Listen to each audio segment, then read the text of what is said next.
गांव की बहन में। फूलमती काकी, अंजलि दीदी के लिए शहर से फोन आया है, जल्दी से भेजो दुकान पे, नहीं तो फोन कट जाएगा।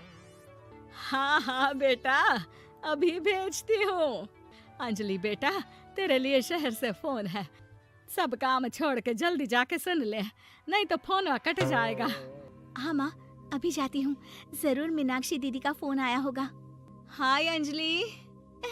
नमस्ते दीदी, मेरा मतलब हाय, कैसी हो आप? यहाँ तो सब ठीक है। मामा मामी कैसे हैं? तू कैसी है?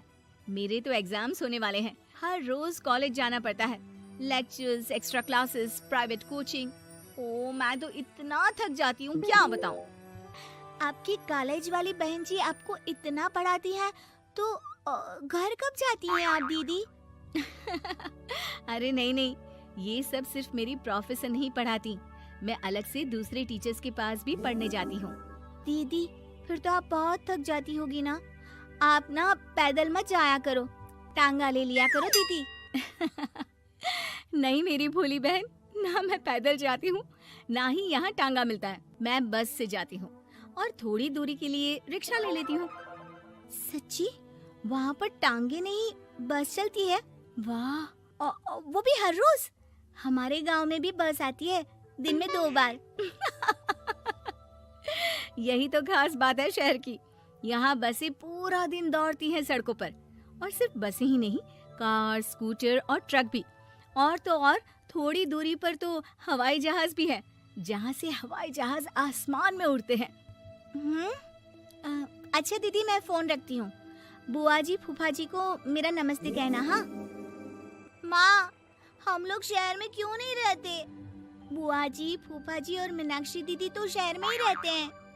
अरे क्योंकि तेरे बुआ जी की शादी शहर में हुई थी, इसलिए बेटा। शादी से पहले वो भी तेरे पापा और दादा दादी के साथ गांव में ही रहती थी। तो फिर माँ, मुझे शहर भेज दो ना, मैं भी शहर देखना चाहती हूँ। इतनी बार मीनाक्षी दीदी से शहर के बारे में सुन चुकी हूँ, अब मैं भी वहाँ जाकर देखना चाहती हूँ। बस आप मुझे शहर भेज दो। ठीक है, इस बार गर्मियों की छुट्टियों में कुछ दिन रह आना शहर, अपनी बुआ के घर। अब तो खुश ना? हाँ माँ, बहुत खुश। आप देखना मैं शहर जाके कितने मजे करती हूँ। अंजलि अगले दिन स्कूल जाती है और वहाँ अपने सारे दोस्तों को अपने शहर जाने की बात बताकर चिढ़ाती है। अरे श्रद्धा, शीतल, सरोज, तुम लोग इन गर्मियों की छुट्टियों में कहाँ जा रही हो? एकादशी वाले गांव के मेले में। हम तो दूसरे गांव में नानी के घर जाएंगे, उनका घर नहर के किनारे है, बड़ा मजा आएगा। हम इस बार कहीं नहीं जा रहे, बल्कि हमारे घर में रहने के लिए मेहमान आएंगे। और तू? अरे मेरा क्या है, मैं तो बस पास वाले शहर जा रही हूँ, अपनी बुआ जी के घर, वहीं रहूंगी कुछ दिन। तुम लोग चिंता मत करना, मैं चिट्ठी लिखूंगी तुम सबको वहाँ से। पापा मुझे तो चक्कर आ रहे हैं, जी घबरा रहा है। बेटा, शहर आने की जिद भी तो तूने ही की थी, अब पहली बार बस में चढ़ी है तो यही होना था, भुगतो अब। अरे मामा जी, अंजलि, आप लोग आने से पहले बता तो देते, मैं लेने आ जाती बस स्टैंड तक। आओ आओ भैया, आओ बेटी अंजलि। माँ बुआ जी कैसे हैं वहाँ, और भाभी कैसी हैं? सब ठीक है, बस अंजलि जिद कर रही थी कुछ दिन आप लोगों के साथ रहने की, सो छोड़ने आ गया। दीदी, आप मुझे शहर घुमाने ले जाओ ना, मुझे भी शहर देखना है। हाँ हाँ चल, तैयार हो जा जल्दी से। अंजलि तैयार होने जाती है और कुछ देर बाद जब बाहर आती है तो अरे ये क्या कर दिया तूने, मार्केट तक ही तो जाना है, इतनी डार्क रेड लिपस्टिक, इतने बड़े बड़े झुमके और चूड़ियां और चेहरे पर इतना सारा पाउडर। मेरी बहन, ऐसे नहीं चलेगा, जा और ये सब हटा के आ। अरे कैसे, क्यों? मैंने शहर आने के लिए इतनी मेहनत से ये सब इकट्ठा किया था, और वैसे भी मैंने देखा है मोहल्ले की राधा काकी के टीवी पर एक फिल्म चल रही थी, उसमें हीरोइन ना ऐसे ही तैयार होकर जाती है घूमने। सब पता है मुझे, मैं तो ऐसे ही जाऊंगी दीदी। अंजलि शहर की चकाचौंध को देखकर बहुत हैरान और खुश होती है। ऊंची ऊंची इमारतें, सड़क पर दौड़ती गाड़ियाँ, बड़ी बड़ी दुकानें, उसकी एक्साइटमेंट का ठिकाना नहीं था। दीदी, ये छोटा सा कमरा सड़क के किनारे क्यों रखा है? इसमें कौन रहता होगा? ये कमरा नहीं, पीसीओ है, पीसीओ। यहाँ पर लोग फोन करने आते हैं, सिक्का डालकर। ओह, हमारे गांव में तो दुकान पे ही जाते हैं बात करने। अच्छा चल, तुझे रेस्टोरेंट में खाना खिलाने ले चलती हूँ। Excuse me, 2 plate noodles please and 2 Cola. Meenakshi को ऑर्डर प्लेस करते हुए अंजलि बहुत ध्यान से देखती है और थोड़ी ही देर में ऑर्डर लेकर वेटर आ जाता है और खाना टेबल पर रख देता है। अरे, ये लंबी लंबी सेवइयाँ खाते कैसे हैं दीदी? और इसके साथ कोई अचार, प्याज, मूली कुछ भी नहीं दिया, बस ये छोटा सा पेट खुजाने वाला दे दिया है। गांव में तो छोटे छोटे चावल ही होते हैं जो कि हाथ से ही खा लेती हूँ। अब इसे कैसे खाऊं दीदी? एक्सक्यूज मी, एक चम्मच प्लीज, और लिटिल प्याज और अचार और मूली और एक गिलास मट्ठा, वो बाद में। हाँ, अब ये सब सुनकर आसपास बैठे लोगों को हंसी आ जाती है। मीनाक्षी भी अपनी हंसी किसी तरह रोकने की कोशिश करती है और वेटर मुस्कुराता हुआ वहाँ से चला जाता है। अंजलि समझ नहीं पाती कि सब किस बात पर हंस रहे थे, लेकिन वो छिप जाती है। दीदी, मुझे लगता है कि मुझे इन सेवइयों को ऐसे ही खा लेना चाहिए, इसी पेट खुजाने वाले कांटे के साथ। एक काम कर, तू मुझे खाते देख, जैसे मैं खाऊं तो भी वैसे ही खा ले। ठीक है दीदी। अंजलि खाते खाते नूडल्स में सिरका ज्यादा डाल देती है, फिर ऊपर से नमक दानी से खेलते हुए काफी नमक भी अनजाने में छिड़क लेती है। अरे, ये क्या क्या खा लिया? अरे हाय हाय, कितना कड़वा है। पानी पानी, ये काला शरबत ही पी लेती हूँ। और जल्दबाजी में अंजलि जल्दी जल्दी कोला पी लेती है, जिससे उसके नाक में झंझनाहट होती है। दीदी, मुझे ले चलो यहाँ से। मैं ये सब शहरी खाना नहीं खा सकती। अब शर्म के मारे मीनाक्षी अपनी बहन को वापस घर ले जाती है और कहती है कि देख अंजलि, माना कि शहर और गांव एक दूसरे से बहुत अलग है, लेकिन इसका मतलब ये नहीं कि हमेशा शहर ही बेहतर हो और उस वजह से हमें वो सब करना पड़े जो हम नहीं कर सकते। शहर में सहूलतें तो हैं ही, पर चुनौतियां भी हैं। हम जहाँ भी रहें, हमें कभी अपने आप को कम या ज्यादा नहीं समझना चाहिए। और किसी भी नई जगह में ढलने में समय लगता है, उसके लिए तुम्हें दूसरों की नकल करने की कोई जरूरत नहीं है। बेटा, घूम लिया शहर या अभी और घूमना है? नहीं पापा, मैं अपनी गलती समझ गई हूँ। आप गांव ही ले चलिए मुझे। घर का बंटवारा। अरे विनोद, तूने हलवाई को सारा सामान तो दे दिया है ना? अक्षय की शादी में कोई कमी नहीं रहनी चाहिए। आखिर सबसे छोटा भाई है तुम सबका। हाँ माँ, आप चिंता मत करो, मैं पूरा ध्यान रखूंगा। मंगल बेटा, तूने तो कहा था कि फूल का ऑर्डर दे दिया है, यहाँ तो फूल पहुँचे ही नहीं। अब क्या बहू की विदाई के बाद फूल आएंगे? माँ, मैंने अभी बात की है फूल वाले से, वो रास्ते में ही है। आप किशोर भैया से क्यों नहीं कहती कुछ करने को? किशोर पहले ही मेरे बताए काम कर रहा है। पास के सभी रिश्तेदारों और मोहल्ले वालों को कार्ड वही तो देकर आया था। रिसेप्शन के लिए हॉल भी उसी ने बुक किया था। टेंट कुर्सी वालों को भी तो वही देख रहा है। पर कई मोहल्ले वाले तो हमारे भरे पूरे परिवार से जलते भी हैं। उन्हें बुलाने की क्या जरूरत थी? बेटा, शादी ब्याह में तो बुलाना ही पड़ता है, नहीं तो लोग क्या कहेंगे। दादी दादी देखो ना, हलवाई अंकल हमें लड्डू नहीं दे रहे, आप इनको डांटो ना। अरे चैन सुख दे देना बच्चों को लड्डू, क्यों तंग कर रहा है इन्हें? बीबी जी, मैं कहाँ मना कर रहा हूँ, लेकिन लड्डू बनते ही ये बच्चे उठा उठा कर खा लेते हैं।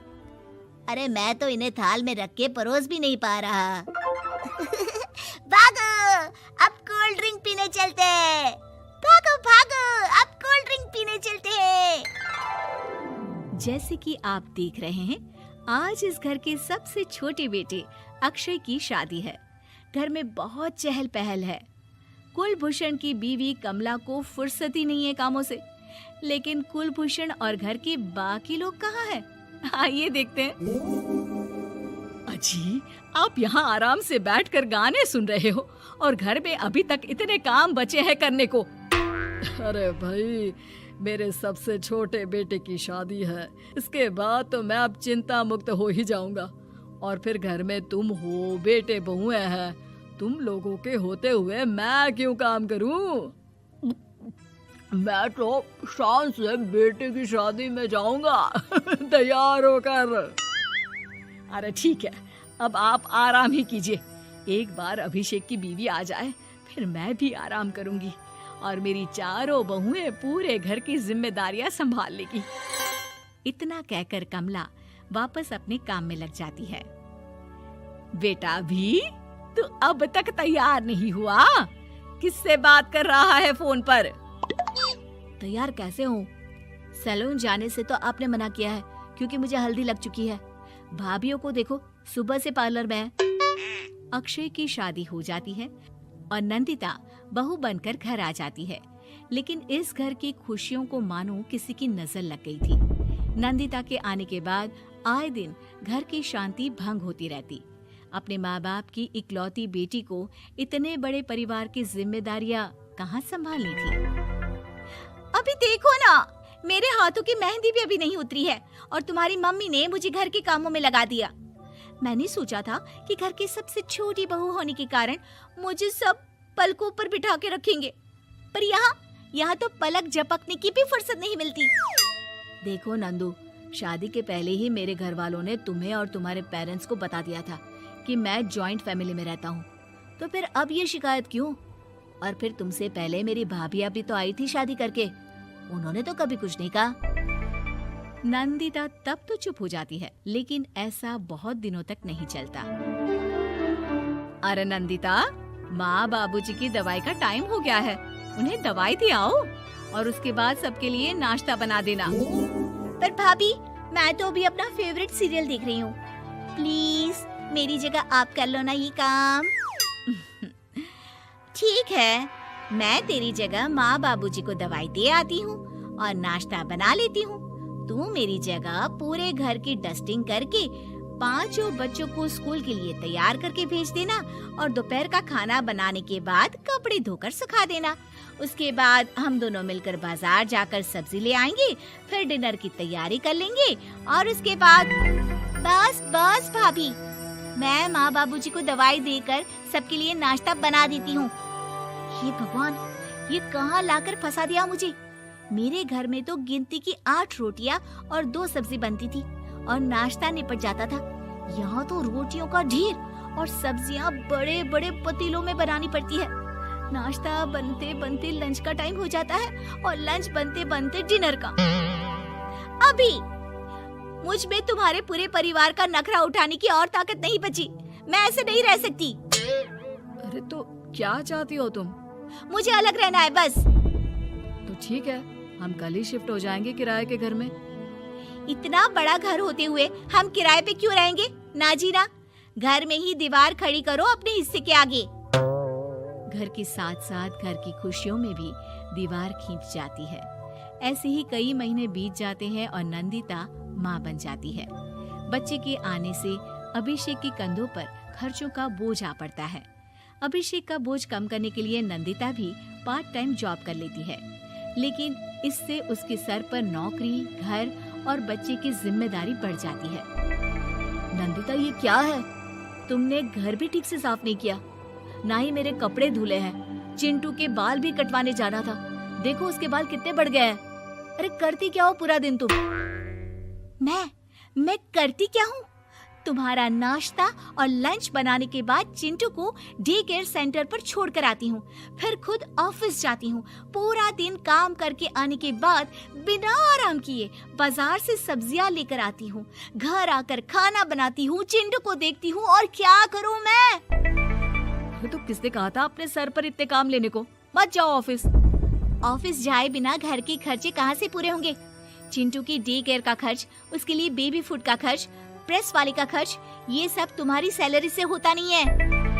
अगर परिवार से अलग नहीं होती तो इतनी मुसीबतें नहीं उठानी पड़ती तुम्हें परिवार के साथ मिलकर काम करने में दिक्कत थी, लेकिन काम तो अब भी बहुत है तुम्हारे सर पर। चिंटू को भी डे केयर भेजने की जरूरत नहीं पड़ती। उसको गोद में खिलाने के लिए दादा दादी और घर के सभी बड़े होते।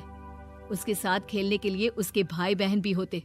मेरे तीनों बड़े भाइयों के बच्चे भी बड़े हुए हैं, लेकिन बिना महंगा बेबी फूड खाए, क्योंकि मेरी माँ और भाभियाँ बहुत अच्छे से जानती है कि बच्चे को क्या खिलाना चाहिए। बिजली के बिल जैसे खर्चे भी सब मिलकर बांट लेते थे। लेकिन तुम्हें तो सबसे अलग रहने में ही मजा आता है, तो अब शिकायत क्यों करती हो? बस करो अभिषेक, बस करो। मैं मानती हूँ कि मैं गलत थी। मेरे एक गलत फैसले ने हमें बिल्कुल अकेला कर दिया है सबसे। एक घर में होते हुए भी हम बाकी परिवार से अजनबियों की तरह रह रहे हैं। अभिषेक और नंदिता की सारी बातें घर के बाकी लोगों को सुनाई दे रही थी। तभी कमला बोल पड़ती है। अरे नंदिता बहू, किसने कहा कि तुम अकेले हो? तुम्हारा इतना भरा पूरा परिवार है ना तुम्हारे साथ। हम तो बस ये चाहते थे कि तुम अपनी गलती समझ जाओ। अगर हम तुम्हें समझाते तो शायद तुम ना समझती, लेकिन अपनी गलती का एहसास तुम्हें खुद हो गया है, तो अब तुम समझ चुकी हो परिवार में एक साथ रहने का मोल क्या होता है। मम्मी जी, मुझे माफ कर दीजिए, अब ऐसा दोबारा कभी नहीं होगा। अरे माफी बाद में, पहले मेरा पोता जरा मेरी गोद में तो दे, और तू जाकर सबके लिए चाय बना ला।